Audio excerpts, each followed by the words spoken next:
good people? It's your boy Sir Petty 258, Unaverage Mentality, Toxxic as Fuck Podcast. I'm here with... Hey, y'all, what's going on? I'm Kizzy. Thank you for tuning in. Make sure you check out Shifted Culture on YouTube and Instagram when you get a chance. When you're seeing this video, we just got done doing Black History Month. So first, let's, happy that... How did you feel about Black History Month? How it went for you? Anything special? Did you do anything for it? Nah, just stay black. Black and proud? Mm-hmm. All right, well, that's all you can really do. So, today's episode, right? Going off of Black History Month, Black businesses, right? How do you feel about them? What do you feel like we could do to improve them? How do you feel like we should get? How do you feel like as a community we could get more Black businesses, more Black entrepreneurs? What's your thoughts? But before I get into that question, I do want to shout out all the successful and good black businesses with great service, great products. It seems like we're building our community. Yes. Kind of trying to get it back into the Black Wall Street. Facts. My bad. What was your question again? Nah, just how do you feel about it all together? Just us as a people growing, trying to be more positive as far as becoming more Black entrepreneurs. Ownership. I do feel like we need to get better at some things. And I'm not typically trying to criticize. I'm just saying I'm trying to point out some things that we can improve on. Right. And hopefully grow as a community with Black businesses. Yeah, each one teach one. But yeah, I feel like us customer service definitely needs to be better. I was just at a bar a week or two ago, I think it was last week, celebrating Mardi Gras. Okay. Shout out to Maryland or the DMV area for acknowledging Mardi Gras. More recently, I went to a bar crawl that weekend, which, out of all the years I've been living up here, I don't ever remember really running to little functions and such. We've been to bar crawls. I'm talking about for Mardi Gras though. Oh, you're not for Mardi Gras. Yeah. Facts. I might go there for my birthday. Not for Mardi Gras, but I might go down to where you from for my birthday. We'll see. Oh, bet. Make it a little group thing. Right. Maybe. But yeah, so the customer service there was just horrible. And I'm not gonna name the company. Yeah, I'm not gonna name, the establishment or whatever, but one, it was happy hour was going on all day. She didn't know that it was happy hour all day. Even when I pointed out the prices, she just hit me with I don't know about that. She just didn't care at all. Then they had the nerve to add a 15% automatic gratuity to the bill. Normally you don't do. It has to be organized a lot better, and also pay attention to who you're hiring, because I won't go back at all. Let me ask you this. So the experience that you're talking about, right? Mm-hmm. That was owned by a Black business, for sure. You just had a Black waiter or a Black server or employee, I guess. I think it was just run by I don't know for sure because it was at the Booty Town Center, Okay. I think it was just, and it could be. that little area, I'm pretty sure it could be owned by non-Blacks. Right. But either way, it was definitely the business itself. I think was owned. It was a Black business. I just think they rented out, from. One little fact that I found out before, we when we was discussing this subject, Mm-hmm. is in America, 85% of businesses are owned by white people. For Black-owned businesses, I think it's only it's 12%. Really? I wouldn't even maybe because I just don't think that far out of out of the loop. Because I'm thinking you got the, Chinese store, you got 7-Eleven, none of those are owned by African Americans, but you wouldn't think white either. No, but that's what I said. A lot of businesses. Car dealerships, I would think foreigners, Middle Easterns and such own more like middlemen. The Jew. Because you got to think of franchises, right? Even gas stations, right? BPs and stuff. It's a franchise, so it might be a Middle Eastern in there, and he owns that franchise. Okay, that makes sense. But the corporation, the white man still runs it. Mm. You know what I'm saying? So a lot of things, I think in our community, when we do blame quote unquote Black businesses for not having the best service, sometimes we're falsely accused them. It's more of this is a bad employee, or there's a lot of Black people that work here. So we're not, the business aspect, it's not always the Black businesses are, bad. Mm-hmm. But still, all around as a culture, we could do better to help Black businesses. You know what I'm saying? Mm-hmm. So especially if you know a friend opening a new clothing line, new restaurant, shout out to the Dessert Junkie down in Bowie, Black-owned business. You gotta support. Don't ask for no discounts. Go pay full price. Promo them as. What is it where Black folks just always want to get a discount when we run to another Black folks? I wonder if other. That's that childhood. Do that. From the episode that we're going to have coming out one day, upbringing.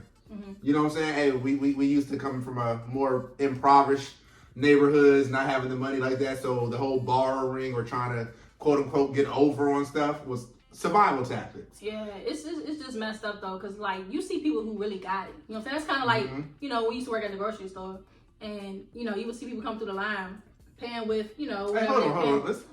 I forgot you still work there. Never mind. Go ahead. I want to say let's clap it up for us moving on. I have moved on. That's my part time. No facts. So, but anyway, you see people coming through with the Jordans, coming through, like Mercedes Benz keychains, all of that.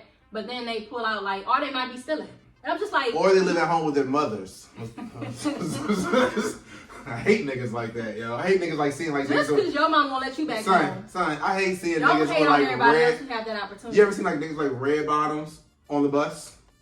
No. Niggas who got rims on the car but live in the basement of the mother house, rent a room out. Let's stick to black business, man. I'm sorry. I'm my bad. Obviously, that one hit a nerve.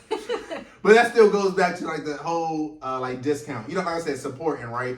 We gotta support each other more. I think now is more black millionaires, billionaires in general than we ever had. Black people having more money, black women making more money. You know what I'm saying? So I feel like we all gotta help each other and kind of get out of our quote unquote, sorry to say this, blackness. You know what I'm saying? We gotta kind of enrich it ourselves. Yeah. Cool. A lot of us is like in survival mode. You know what? Also, I'm sorry. No, I'm good. The episode we just did, which was do childhoods impact your relationships? Right. I think our upbringings. I think your upbringing could impact also how you conduct yourself in society. How can you conduct your business, basically? Yeah. So like 100%. if you're ghetto, you're probably gonna run. If you grew up in a ghetto household or a certain neighborhood, whatever the case is, and you are ghetto, you're probably gonna be ghetto when you try to open a business. I don't think everybody should be opening up a business. It's okay to be a worker sometimes, but you gotta think, okay, well, is it okay to be yourself all the time? Sometimes you gotta code switch a little bit. And I think that, once we get that down, we can provide better service. And since we're talking about businesses, right? A lot of people in general, no matter what race it is, kind of expanded or whatever, right? Don't know about business, right? So they're really running things off of like, I want to make money. So now when you start running into business situations, like you said, our upbringing in any aspect, right? If you're not good at hard times and you usually flip out every time it's turmoil, you may not want to run a business, especially customer service. You know what I'm saying? Because you're going to have that coof. You got to know how to talk to people. Customers may flip out, but the bigger goal is trying to expand your brand. You know what I'm saying? So not knowing how to delegate, being organized on time, just some of our stereotypes that we have. You should work on that before you want to open a business. You know what I'm saying? So, right. You know what I think also? So like, some people I think mess up, and this isn't particular to African Americans or whatever. This is anybody who has never really worked that much in their life. I think it's good to work somewhere and be a worker. It's okay to be a worker, but it's actually good to be a worker and learn the ropes before you just try to open up a business. And I think sometimes when people don't have that experience of a worker, then like they're just trying to come up with stuff, then it's like you really don't know how this goes. It's just like someone who got a degree and then they got the job and they're manager. And they're trying to tell you, oh, it should be done this way. No, you never did it, so how would you know? You gotta be a good follower to be a good leader. You gotta be a good soldier to be a good general. You gotta be a good Indian before you become a chief. You know what I'm saying? Knowing how to play both roles are crucial. You know what I'm saying? Because as the worker, you get that experience. So the quote unquote inside, on the floor, in the field perspective. So now when you become the chief or whatever you want to call it, you know what I'm saying? You still have that perspective of what those employees are going through. So when you're delegating or trying to do payroll or, whatever you're trying to reach the next ambition of the goal, you have that in mind instead of kind of having blinders, just walking in, like you said, trying to change stuff. Now you may be affecting the job more than helping the job. You know what I'm saying? You want to be an asset, not a liability. Right. Also, you kind of want to know, or have an idea as how far you want to go with your business. Are you just trying to, stay open for like a year? I don't know why you laughing at you. No, you want to stay open for a year, or do you want this okay, we'll say, I'm going to operate on this level of small business, and then by this year, I want to grow the business. I want to, have different locations. When we make it a franchise or something, have like a plan for your business. Don't just say, oh, I want to open up a business. And I think sometimes that's where we fall short as well. It's just we want to do it, but we really haven't, put much thought and preparation into how we're going to do it. How do you feel about networking and helping as far as growing businesses? Like black people specifically, right? We're all black. We're all trying to make it. You know what I'm saying? Networking, helping each other. competition. How do you feel about all those like aspects of like, let's say you about to try, I remember one time, or I believe you're still trying to now, like your bike business, right? So I know it's gonna be competition. It may be other black people that do it. So would you be open to like helping the other black businesses that they're helping you, or how would you go Not about till I that? get my shit going. What do you mean? I ain't helping nobody. No, I'm not gonna, look, I'm just playing, but look. Are you? Look, so I don't mind like we're helping each other, Okay, you know, okay. but I don't believe in creating competition, and that's the difference. So like, if you already Break competition, break that down. so let's say you come to me, right? I don't know you, Right. and I run into you, I don't know, in the store or something like that, and then just through conversation, we find out that I'm opening up a bike business. You say you want to open up a bike business, or we're in this, on the same level. Right. Then I say, okay, well, why don't we exchange information, or something like that. I don't mind doing that, but I'm not gonna sit here and see John. You say you want to start a business. You don't know what business. I'm like, oh, why don't you start a bike business? Why don't you do it this way? Oh, I'm not going to give you my blueprint. I'm not going to give, I don't believe in that. I look at it differently, right? Especially as a black community, right? We all, to me, nothing against, what you're saying. To me, that's more of a crab in the barrel kind of mentality, right? To me, each one teach one, right? The white people have been handing it down the information to each other. You know what I'm saying? They? Yes. Once again, like I said, like a lot of these companies on the outside looking in, Pepsi and Coke, right? They're versus each other. They know each other. They be going out to the lunches with each other.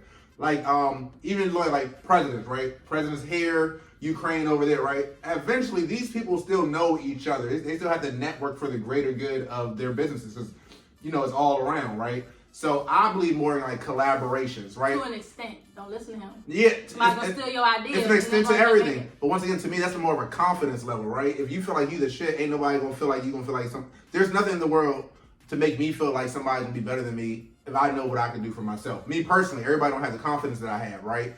But I am more of like a collaboration, right? Like me and my homeboy Brandon, we both had YouTube channels, right? So as we're learning this thing, when he find out something new, he'll let me know to help my channel. When I find out something new, I'll tell him it'll help his channel. So instead of us, we're both on the same level, though, right? Yeah, but what I'm saying, eventually, whether he took off first or I took off after, you know what I'm saying, like that, we still was giving each other help on each side to build our business. Which help, once again, if I win, he wins. If he wins, I win. So you can look at that as competition as far as you want to use like revenue thing, right? But to me, it's like two black men coming up trying to make it, right? So it's not a competition. Something as broad as a podcast, yeah, fine. But if anything. I'm in my area, my city, and again, I'm starting like a bike tour company or something, and you like, I'm gonna tell you to start a bike. Nah, I'm not gonna. I guess in the aspect, if you're saying like, let's say let's use like DC, if we on the same block, right? I'm with you, right? Let's say we both on U Street. You're right. If I'm trying to open my drink down it's 3. Funny you said that. Please keep. Oh, okay. So yeah, like if we like literally, so in the aspect of location, right? I think it's more of a biggest thing for competition, right? You're right. If I'm opening up a bike shop on U Street, you can't open your bike shop three blocks down, right? But if you're in DC and I'm in Bethesda, you know what I'm saying? Same company, whatever. To me, we're not really in competition. Our demographics are different, or just our locations are different. So I'm not taking away from your money or vice versa.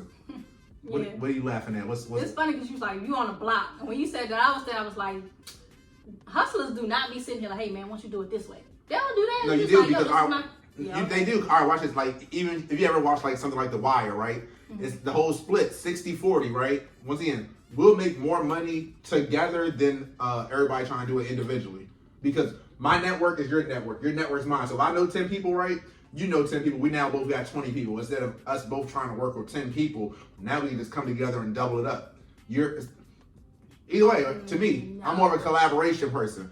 So but again, I don't mind doing it, but I'm just not going to just like give you all like my plan. Like, I didn't say all I'm not of gonna them. lay it out for you. I'm not saying all of them. I'm just saying. So let's just say like. Like you make drinks, right? You gonna give me your recipe?